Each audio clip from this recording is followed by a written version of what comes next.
Good evening. Steve Brent of Muscle Testing Academy. Good evening to you.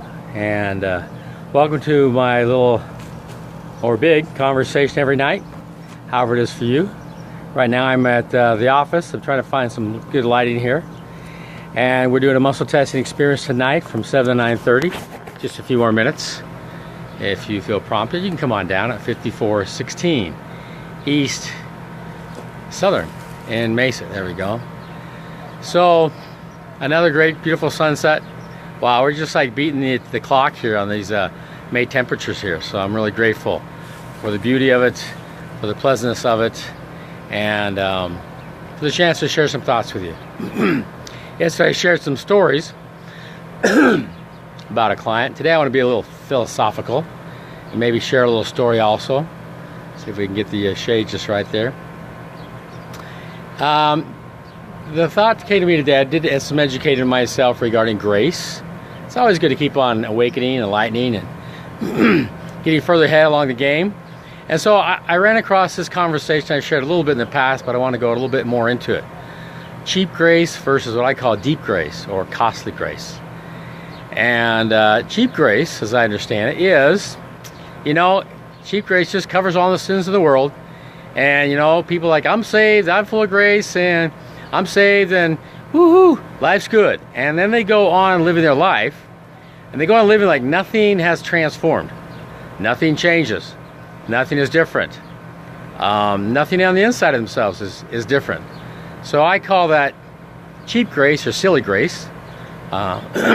Easy pathway. I'm saved, I'm good. And I got that we will all be saved. It's just going to happen. But I'm talking about a deeper transformation.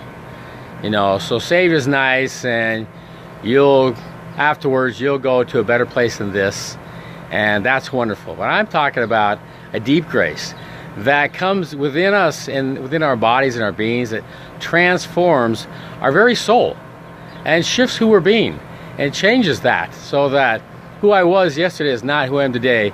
Who I am today is not who I am tomorrow. And audaciously or otherwise, costly grace or deep grace goes hand in hand with truth. Why? Because, move back over here a little bit, because truth liberates us from the lies that we live. Truth liberates us from the deception, the pride, the vanity, the willfulness, the anger, rage, resentment, bitterness. There's nothing wrong with those, except they just give you what they give you. They really do. And hi, Lori. And so here talking about cheap grace versus deep grace. Cheap grace is simply that grace that, yes, we'll all be saved, we'll be brought back. And that's wonderful, that's good. I'm talking about this life and this lifetime, and these physical mortal bodies. What does it take to really get transformation, to shift us within? And talking about how the truth is such a very important part of that, because the truth reveals us for who we are and who we're not. So who we not, who we are really, that we don't earn, we don't deserve, is we are deeply, deeply beings of light and truth of Christ, of God, of whoever your higher power is that wakens your heart to a higher source above. And that's who we are. We don't earn that, we don't deserve that. And we don't really hardly know ourselves as that. And yet who we are every day is what I call the second circle. Interpretation self, the small self, the personality, the ego self. It's all about safety and protection and comfort, predictability, being in control. And you have that if you're find yourself pretty committed to being right, or very committed to being right, or maybe not wrong. I'm just committed to not being wrong. I don't have to be right, but I'm really committed to not being wrong. And also the idea of I need to be in control. I need to dominate. I need to really not be dominated. And all these parts who are committed to being justified, have all the evidence to prove I'm right, to prove my stand. And in that proving justification is somehow I'm right and I'm good enough and I'll make it. And that's just not how it works. Or even better, I'm going to win. And when I win, somebody's got to lose, because that's how the win game plays. And all that simply leads me to be a victim in life. And so in victimness, we're pretty committed to victim because it's predictable, it's familiar, we know that place, it's part of our ego identity, our personality identity. And yet the question is, how do I how do I move out of that? And cheap grace won't move me out of that. Cheap grace doesn't require anything on your part. But deep grace requires an honest inquiry, a deeply honest inquiry of who you're being and who you're not being. Awakening from your deep sleep of the second circle, of your deep commitment to safety and security, and awakening to who you truly are, your purpose here, your identity, your I am that I am, or part of the great I am. And that's where the deep grace comes in. And muscle testing boldly gives you access to that. How? By identifying what is true and what is not true. Remember, with lightning-like speed, the muscles of the body go instantly weak in the absence of truth.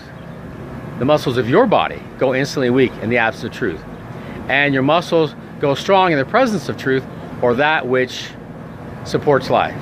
So when you muscle test, you go looking for the truth about yourself, the truth about the lies you live, the truth that is kind of funny, you know, looking at people want to come in and you know, one person asks, do I love my mom? And it says no.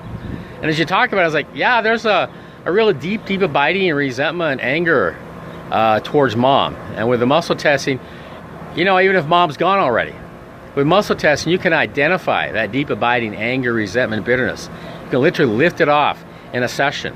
When you're done, a muscle test like, yeah, I no longer hate my mom. I'm okay with her. I can be with whoever and however mom is. It's not about me. So it really isn't about you. You know, life isn't about you. And when you wake up, you realize that you are about life. So grace, which grace comes from divine source. And when we identify that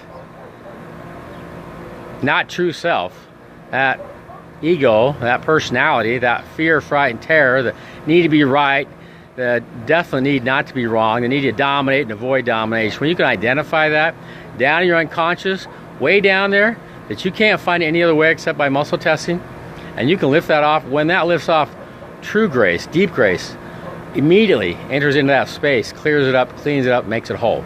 And you can feel the presence. So, there's the thoughts tonight on cheap grace, deep grace. Good talking to you. You got some questions about it, contact me. Let's have a conversation. And we'll take care, and we'll talk to you later.